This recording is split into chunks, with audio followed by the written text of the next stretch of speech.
Hi అండి, welcome to my channel. ఇవాల్టి వీడియోలో ఒక మంచి స్వీట్ రెసిపీ అయితే చూపించబోతున్నానండి. ఎవరైనా సరే ఈజీగా క్విక్గా ప్రిపేర్ చేసేసుకోవచ్చండి.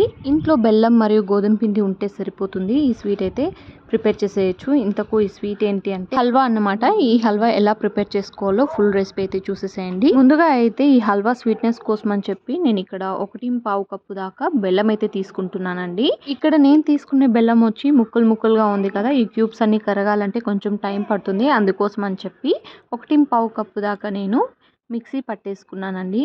మిక్సీ పట్టుకోవడం వల్ల మనకి బెల్లం అనేది పొడిగా అయిపోతుంది కదా, అప్పుడు మనకి బెల్లం అనేది త్వరగా అయితే కరిగిపోతుంది అనమాట. సో అందుకోసం అని చెప్పి మిక్సీ పట్టుకుంటున్నాను. మరి ఎక్కువసేపు వెయిట్ చేయాల్సిన అవసరం లేదండి.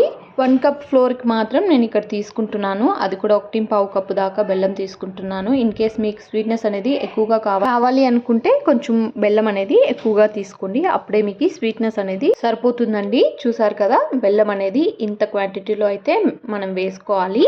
ఇప్పుడు ఒక కడాయి పెట్టుకొని ఆ కడాయిలోకి మనం తీసుకున్న 1.5 కప్పు దాకా బెల్లాన్ని కూడా ఇక్కడ వేసేసుకోవాలండి. పెనంలో వేసుకొని 1/2 కప్పు వాటర్ అయితే యాడ్ చేసుకోవాలి. ఇక్కడ నేను 1.5 కప్పు మాత్రమే బెల్లం తీసుకుంటున్నాను అండ్ 1/2 కప్పు వాటర్ అయితే యాడ్ చేసుకుంటున్నానండి.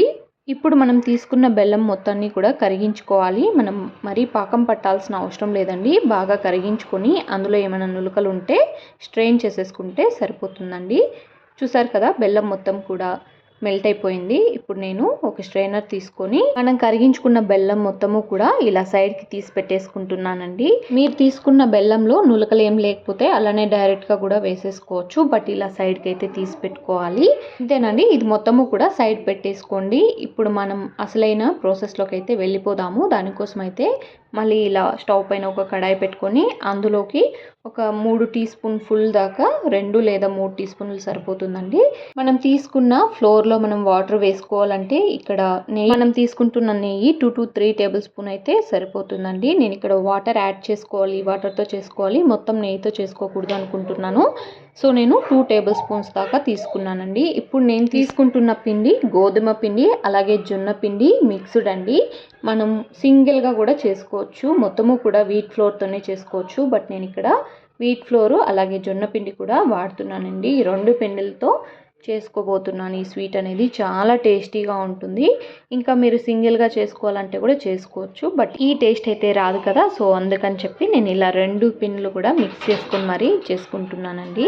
నేను తీసుకున్న 1 కప్పు పిండిలో గోధుమ పిండి అలాగే జొన్న పిండి 2 మిక్స్డ్ ఉన్నాయి కాబట్టి హాఫ్ గోధుమ పిండి హాఫ్ జొన్న పిండి 2 మిక్స్ చేసుకుంటే సరిపోతుంది. అండ్ 2 హాఫ్ క్వాంటిటీలో వేసుకుంటే కనుక చాలా బాగుంటుంది. చూసారు కదా, పిండి అనేది ఇక్కడ మంచిగా వేగిపోయిందండి. ఇప్పుడు వాటర్ యాడ్ చేసుకుంటే సరిపోతుంది. నార్మల్గా అయితే నెయ్యి 3/4 కప్పు వేసుకుంటే కనుక ఇక్కడ నెయ్యి అనేది ఈ పిండిలో రిలీజ్ అవుతుందన్నమాట. అప్పుడు టేస్ట్ అనేది ఇంకా బాగుంటుంది. అలా అయినా చేయొచ్చు, లేకుంటే ఇలా వాటర్ వేసుకొని అయినా చేయొచ్చు అనమాట. సో ఇక్కడ నేను వాటర్ యాడ్ చేశాను, బట్ యాడ్ చేసేటప్పుడు అయితే క్లిప్ మిస్ అయిందండి. ఇక్కడ చూసారు కదా, వాటర్ యాడ్ చేసుకున్న తర్వాత ఇలా మొత్తము కూడా థిక్ అయిపోయింది. సో ఇప్పుడు మనం ఆల్రెడీ కరిగించుకున్న బెల్లం వాటర్ అంతా కూడా స్ట్రెయిన్ చేసి సైడ్ పెట్టుకున్నాం కదా, అది మొత్తము కూడా ఇందులోకి వేసేసుకొని మిక్స్ చేసుకోవాలండి. మీరు ఇలాచీ పౌడర్ వేసుకోవాలనుకున్నా కూడా ఈ టైంలో వేసుకోవచ్చు, బట్ నేనైతే ఇక్కడ వేసుకోవట్లేదు. సో ఈ స్వీట్కి ఇలా ఉంటేనే బాగుంటుందని చెప్పి నేనైతే యాడ్ చేయట్లేదు అనమాట. చూసారు కదా, కన్సిస్టెన్సీ అనేది ఇలా ఉండాలి.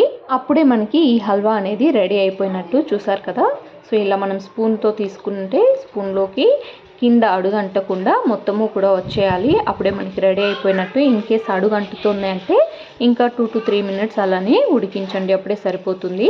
ఇప్పుడు హల్వా అయితే రెడీ అయిపోయింది కదా. ఇప్పుడు ఇదంతా సర్వ్ చేసుకోవడం కోసం అని చెప్పి ఇలా ఒక టిన్ తీసుకొని మంచిగా గీ అప్లై చేసుకొని అందులో కొన్ని డ్రై ఫ్రూట్స్ కట్ చేసుకుని ముక్కలన్నిటిని కూడా యాడ్ చేసుకొని ఏదైతే హల్వా ప్రిపేర్ చేసుకున్నామో అది మొత్తము కూడా ఈ టిన్లోకి వేసేసుకొని ప్రెస్ చేసుకోవాలి. ప్రెస్ చేసుకునేటప్పుడు సైడ్స్ ఎక్కడా కూడా అంటకుండా ఇలా ఉండాలన్నమాట. అది మొత్తము కూడా కూల్ డౌన్ అయిపోవాలి.